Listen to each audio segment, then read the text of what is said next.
ಮತ್ತು ಕೊಕ್ಕರೆಗಳ ಕಥೆ.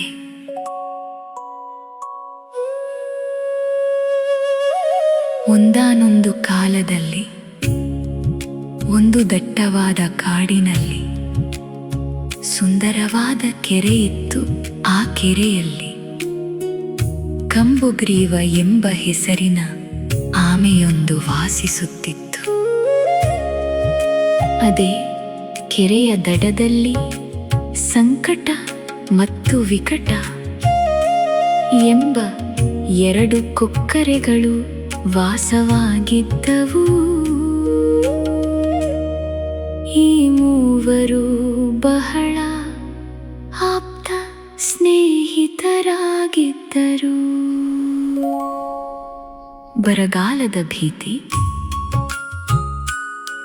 ಹೀಗಿರಬೇಕಾದರೆ ಒಮ್ಮೆ ಆ ಪ್ರದೇಶದಲ್ಲಿ ಭೀಕರ ಬರಗಾಲ ಎದುರಾಯಿತು. ಮಳೆಯಿಲ್ಲದೆ ಕೆರೆಯ ನೀರು ಸಂಪೂರ್ಣವಾಗಿ ಬತ್ತಿ ಹೋಯಿತು.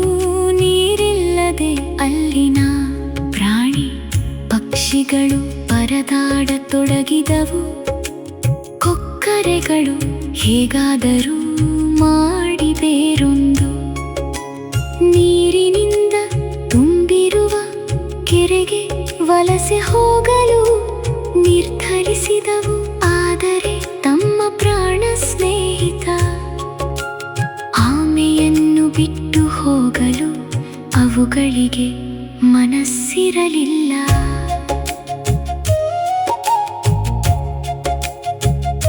ಆಮೆ ತಾನೇನು ಹಾರಲಾರದು. ಹೀಗಾಗಿ ಕೊಕ್ಕರೆಗಳು ಒಂದು ಅದ್ಭುತ ಉಪಾಯವನ್ನು ಮಾಡಿದವು.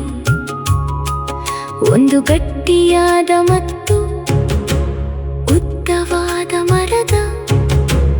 ಮರದ ಕೋಲನ್ನು ತಂದು ಆಮೆಗೆ ಹೀಗೆ ಹೇಳಿದವು. ಮಿತ್ರನೇ, ನಾವು ಈ ಕೋಲಿನ ಎರಡು ತುದಿಗಳನ್ನು ನಮ್ಮ ಕೊಕ್ಕಿನಿಂದ ಕಚ್ಚಿ ಹಿಡಿಯುತ್ತೇವೆ.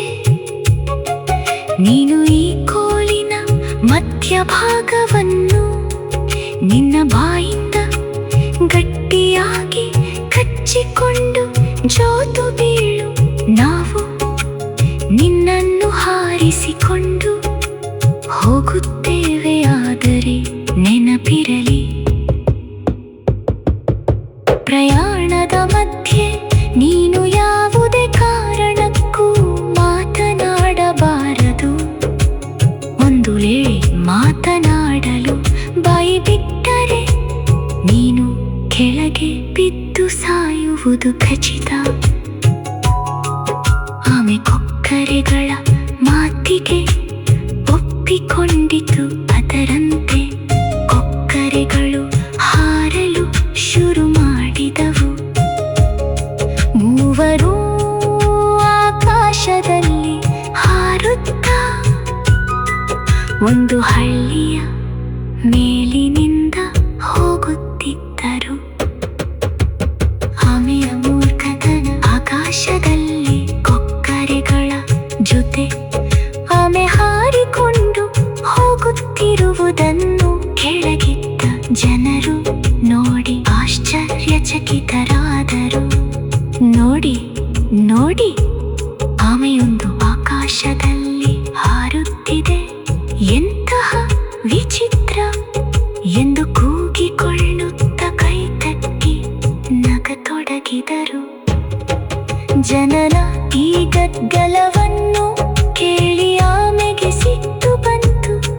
ತಾನು ಆಕಾಶದಲ್ಲಿ ಹಾರುತ್ತಿರುವುದನ್ನು ನೋಡಿ ಜನರು ಹೊಟ್ಟೆ ಕಿಚ್ಚು ಪಡುತ್ತಿದ್ದಾರೆ ಎಂದು ಭಾವಿಸಿದ ಆಮೆ ಜನರನ್ನು ಬೈಯಲು ಏನು ನೋಡುತ್ತಿದ್ದೀರಿ ಎಂದು ಬಾಯಿ ಬಿಟ್ಟಿತು. ಅಷ್ಟೇ, ಬಾಯಿ ಬಿಟ್ಟ ತಕ್ಷಣ ಕೋಲಿನ ಹಿಡಿತ ತಪ್ಪಿ ಆಮೆ ಎತ್ತರದಿಂದ ನೇರವಾಗಿ ನೆಲಕ್ಕೆ ಬಿದ್ದು ಪ್ರಾಣ ಬಿಟ್ಟಿತು. ತನ್ನ ಸ್ನೇಹಿತನ ಈ ದುರವಸ್ಥೆಯನ್ನು ನೋಡಿ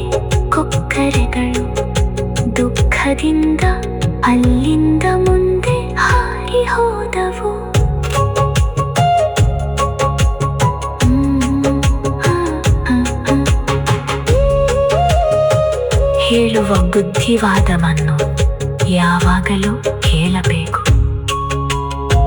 ಅನಗತ್ಯವಾಗಿ ಮಾತನಾಡಬಾರದು. ಸಂದರ್ಭಕ್ಕೆ ತಕ್ಕಂತೆ ಮೌನವಾಗಿರಲು ಕಲಿಯಬೇಕು.